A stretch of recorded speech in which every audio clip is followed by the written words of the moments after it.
paano palitan ang SIM card name dito sa ating Tecno Spark Go 1S na mobile phone. So, punta lang tayo sa my settings. Kapag nandito na kayo sa my settings, click nyo lang itong SIM and network settings.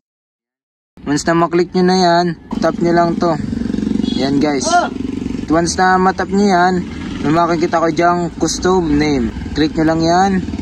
At yan, pwede na kayong magpalit ng name na kung anong gusto nyong ilagay sa inyong SIM card name. So, sample natin is Smart.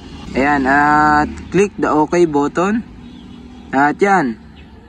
Guys, o yan, nakalagay is Smart na. Kanina is nakalagay ay TNT. So, ganun lang kadali magpalit ng SIM card names sa ating Tecno Spark Go 1S. At kapag may katanungan kayo, comment down below. At kapag hindi ko pa kayo subscriber, mag-subscribe lang kayo sa aking YouTube channel.